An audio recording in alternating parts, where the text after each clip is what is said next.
Miss Monroe, I implore you, for the sake of the Harrison legacy. The legacy is exactly what I am considering, Mr. Harrison. You're just a gold digger in a cheap dress, Jonathan's mother hissed at me during his brother's wedding. The entire ballroom laughed. Then the bride's father saw me, went pale, and dropped to one knee. "Madam President, forgive us." That's when my boyfriend realized he never knew who I really was. Hit that subscribe button right now because this story has more twists than you can imagine. When a billionaire's family tried to humiliate me, they had no idea they were digging their own graves. I'm Alice, and this is how I made an entire family beg for forgiveness. Stay till the end.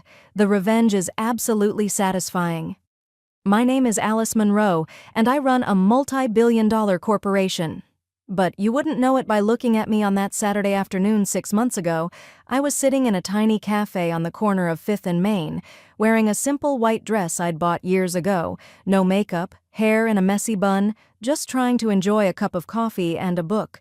You see, when you're the CEO of one of the largest companies in the country, peaceful moments are rare. Everyone wants something from you. Every conversation has an agenda. Every smile hides a calculation. That's why I loved that little cafe. Nobody knew me there. I was just another face in the crowd, and that anonymity was worth more than all the money in my bank account. That morning, the cafe was packed. Every table was full except mine, and I had an empty chair across from me. I was deep into my book when I heard a polite voice say, "Excuse me, would you mind if I sat here?" Everywhere else is taken. I looked up to see him, tall, handsome, with kind eyes and a nervous smile. He was holding a coffee cup like he wasn't sure if I'd say yes or tell him to leave. "Sure, go ahead," I said, moving my bag off the chair. He sat down, thanked me, and we fell into an easy conversation. His name was Jonathan Blake, and he had this genuine warmth about him that I hadn't felt in years. We talked about books, about the weather, about the cafe's terrible pastries that we both kept buying anyway. He made me laugh. Real, honest laughter, not the polite chuckles I gave in boardrooms or at charity galas. He asked what I did for work, and I kept it vague. "I work in business consulting," I told him. It wasn't entirely a lie. He nodded and said he worked for his family's hotel business. "Nothing too exciting," he said with a shrug, "just trying to help out where I can." I liked that humility. I liked that he didn't try to impress me. We exchanged numbers before leaving, and that one coffee turned into 2, then 3, then regular Saturday morning meetings at our cafe. Over the next 3 months, I fell for Jonathan, really fell for him. He was thoughtful and funny, and he treated me like I mattered. Not because of what I could do for him, but because he genuinely enjoyed my company. For the first time in my adult life, I felt like someone loved me for who I was, not what I had. I didn't tell him about Monroe Industries. I didn't tell him about the board meetings or the international deals or the fact that my signature could change entire markets. I wanted to keep this one thing pure. Just Alice and Jonathan, 2 people in a cafe falling in love without the weight of expectations. But of course, reality has a way of catching up with you. One evening, after nearly 3 months together, Jonathan invited me to dinner at his family's home. "I want you to meet them," he said, his eyes hopeful. "They're important to me, and so are you." I agreed, even though something in my gut told me this was where everything would change. I wore a simple navy dress, nothing flashy, and drove to the address he'd given me. The house was massive. Not just big, massive. A sprawling estate with perfectly manicured gardens and a circular driveway that could fit 20 cars. This wasn't a small hotel business. This was serious wealth. But I didn't judge. I came from money, too, after all. I just hid it better. Jonathan greeted me at the door with a kiss and led me inside. His mother, Mrs. Blake, was waiting in the living room. She was elegant, poised, wearing pearls and a smile that didn't reach her eyes. His sister Natalie lounged on a sofa, scrolling through her phone, barely looking up when I entered.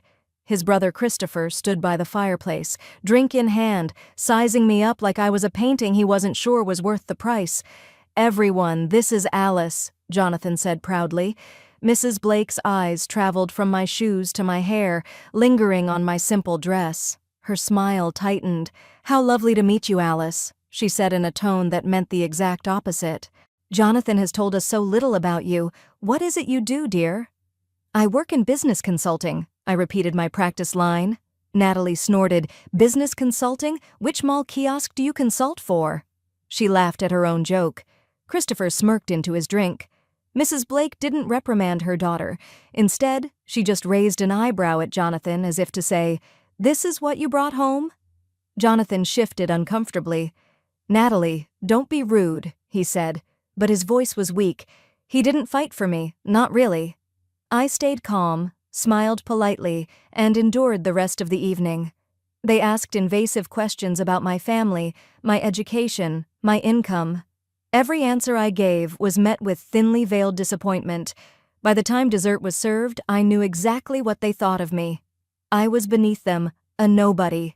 Someone trying to climb the social ladder using their precious Jonathan. I didn't correct them. I wanted to see how far they'd go.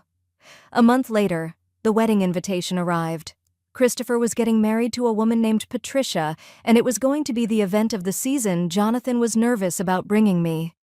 I could see it in the way he hesitated when he asked, "You'll come with me, right? To the wedding?" I said yes, even though I'd overheard his mother on the phone the week before, practically begging him not to bring that girl because she'd embarrass the family.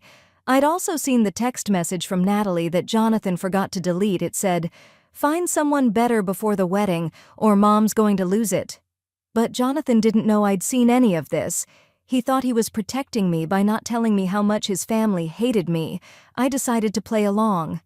I chose another simple white dress for the wedding. Nothing expensive, nothing flashy. I wanted to see just how cruel they could be. The wedding was held at their estate, transformed into something out of a fairy tale.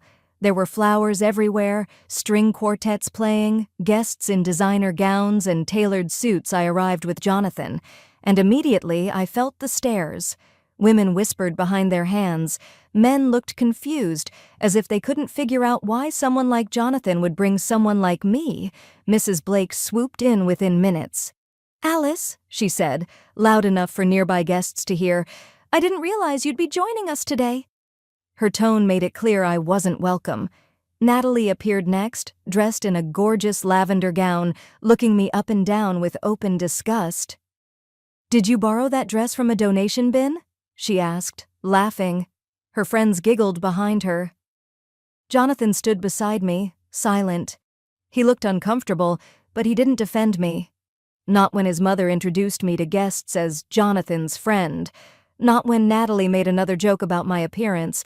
Not when Christopher's groomsmen made snide comments just loud enough for me to hear. Then Mrs. Blake crossed the line.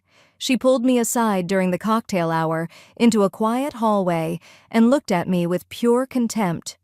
"How much?" she asked. I blinked. "Excuse me? How much money do you want to leave my son alone?" She pulled out a checkbook from her purse. "I'll give you $50,000 right now if you walk away and never contact him again." I smiled, a real smile. "That won't be enough," I said simply. Her face twisted with anger. "So you admit it. You're just a gold digger." She leaned closer. "You're disgusting.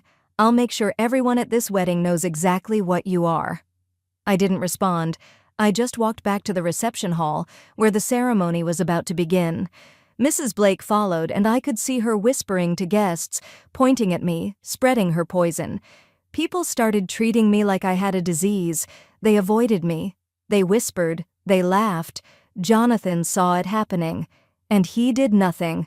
The ceremony was beautiful. Christopher and Patricia exchanged vows under an arch of white roses.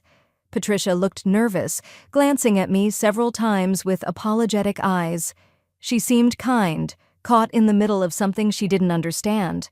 When the ceremony ended and the reception began, the real nightmare started. Mrs. Blake made a spectacle of announcing to a large group of guests, "That woman over there is trying to trap my son for his money. Someone should call security on wedding crashers." Laughter erupted. People actually laughed at me. I stood there, alone in the middle of this beautiful reception, surrounded by people who thought I was worthless. and then everything changed. The bride's father, Mr. Harrison, entered the main reception hall. He was a distinguished man in his 60s, wearing a perfectly tailored suit, carrying himself with quiet authority.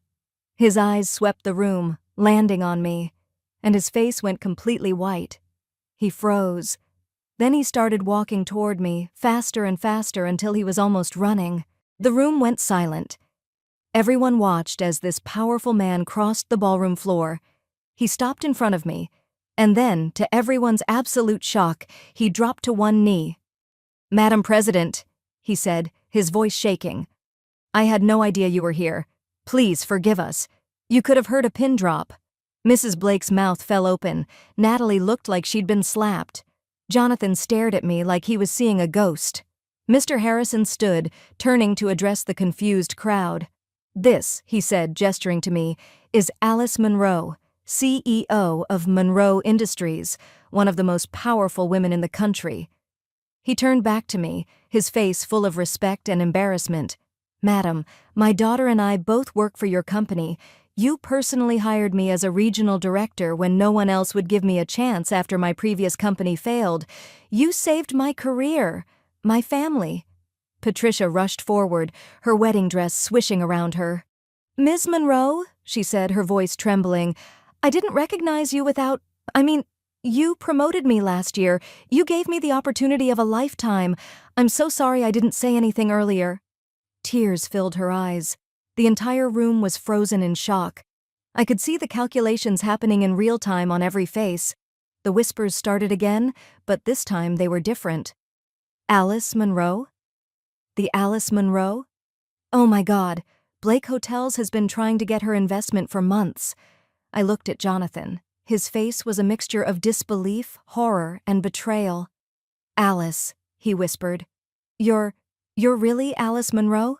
I nodded slowly. "Yes, Jonathan, I am." Mrs. Blake tried to recover. She actually tried to smile, to pretend like the last few hours hadn't happened. "Well," she said, her voice shrill, "why didn't you say something? We would have—" "Treated me with respect?" I interrupted, my voice calm but cold. "You would have treated me differently because of my money, but when you thought I was nobody, you showed me exactly who you are." I looked around the room. All of you did. Natalie had gone pale. Christopher looked sick. Mrs. Blake opened her mouth to speak, but I raised my hand. "Mr. Harrison, Patricia, please don't worry. You did nothing wrong. You've both been respectful and kind. Your jobs are secure. And Patricia, your wedding shouldn't be ruined by this." Then I turned my attention back to the Blake family. "For 3 months, I dated your son as a normal woman. I wanted to know if he loved me, the real me, not my money or my position. What I discovered was that your family values appearances over character. You judge people by their clothes, their background, their perceived worth, and you're cruel to those you think are beneath you." Mrs. Blake tried to interrupt, but I silenced her with a look. "You tried to pay me $50,000 to leave Jonathan. You called me disgusting. You told guests I was a gold digger. You humiliated me in front of hundreds of people." I pulled out my phone and opened my banking app. An hour ago, I made a donation, $5 million to a charity that helps women escape financial abuse. I made it in your name, Mrs. Blake. By tomorrow morning, every newspaper will be running a story about your incredible generosity. Everyone will know what a philanthropic family you are." Her eyes widened with understanding. She'd have to maintain that image now, make more donations, attend charity events, or be exposed as a fraud. I'd trapped her in her own web of appearances, but I wasn't done. I also did some research this week. Blake Hotels has been seeking a major investment for expansion. You've been in negotiations with several potential investors. Christopher's face went from pale to green. He knew where this was going. "Monroe Industries was your top choice. We were scheduled to meet next month to discuss a $200 million investment that would have tripled your business." I paused. "That meeting is canceled. Permanently. I don't do business with people who lack basic human decency." Christopher actually gasped. You were the investor?" The family's entire expansion plan, their dreams of growth, everything they'd been working toward. I'd just destroyed it with a single sentence. Natalie started crying. Mrs. Blake looked like she might faint. Jonathan stepped forward, reaching for my arm. Alice, please, I didn't know. I never knew who you were. Please, can we talk about this? I pulled my arm away. You didn't know who I was, but you knew who you were. You knew when your mother insulted me, when your sister mocked me, when guests laughed at me. You were there for all of it, Jonathan. His eyes filled with tears. I should have defended you more. I know. I was weak, but I love you, Alice. I really do. You loved the girl you thought you could control, I said quietly. You loved feeling superior. You were embarrassed by me, Jonathan, not because of who I am, but because of what you thought I was that tells me everything I need to know about your character. I looked at Mrs. Blake one more time. You said I wasn't good enough for your son. The truth is, your son was never good enough for me. I walked toward the exit, my head held high. Behind me, I could hear the family starting to argue among themselves, voices rising, blame being thrown around. Mr. Harrison caught up with me at the door. Madam President, please let me make this right somehow. This is mortifying. I smiled at him, a real smile. You already have made it right, Mr. Harrison, by being honest and respectful. Enjoy your daughter's wedding. She deserves happiness. Patricia rushed over and hugged me, whispering, Thank you for being gracious. You have more class than anyone in this room. As I reached my car, Jonathan ran after me one last time. Alice, wait. Please, I love you. Give me another chance. I'll make it right. I'll stand up to my family. I'll do anything. I looked at him, really looked at him, and saw not the man I'd fallen for in the cafe, but a boy who'd been too afraid to be himself. You loved the idea of me, Jonathan. The girl who made you feel good about yourself. You never would have loved the woman I actually am, the woman with power, with authority, with a voice. That woman would have threatened you. He started to protest, but I cut him off. Your mother said I wasn't enough for you, but the truth you need to hear is this. You were never enough for me. Goodbye, Jonathan. I drove away from that wedding and never looked back. 6 months have passed since that day. Blake Hotels filed for bankruptcy 3 months ago without the investment they were counting on, and with other investors pulling out once word spread about how they treated people, the family business collapsed. I heard Mrs. Blake tried to reach out to me, sending flowers and apology letters. I never responded. Jonathan tried to contact me dozens of times, emails, calls, messages through mutual acquaintances. All blocked. He even showed up at my office once, but security escorted him out. I heard he's moved to another city, trying to start over. Patricia, on the other hand, got a promotion. She's now a director in my company, and she's brilliant at her job. Mr. Harrison became my VP of operations. I reward loyalty and character, and they both have plenty of that. As for me? Last Saturday, I found myself back at that little cafe. Same corner table, same white dress, same book. A man approached, asking if he could sit at my empty chair. I looked up at him, smiled, and said yes. We talked for an hour about everything and nothing. When he asked what I did for work, I said, I work in business. But this time, I'm wiser. This time I'll know their true character much faster, because the quietest person in the room is often the most powerful, and real strength doesn't need to announce itself. It just is. And that's how I made a billionaire family realize they messed with the wrong woman. They judged me by my clothes and tried to humiliate me, but I owned the ground they were standing on. If you loved this revenge story, smash that like button and subscribe, because I have more stories where the underestimated become unstoppable. Comment below, never judge a book by its cover, if you think Mrs. Blake got what she deserved. Share this with someone who needs to remember that real power doesn't need to show off. Remember, the quietest person in the room is often the most powerful.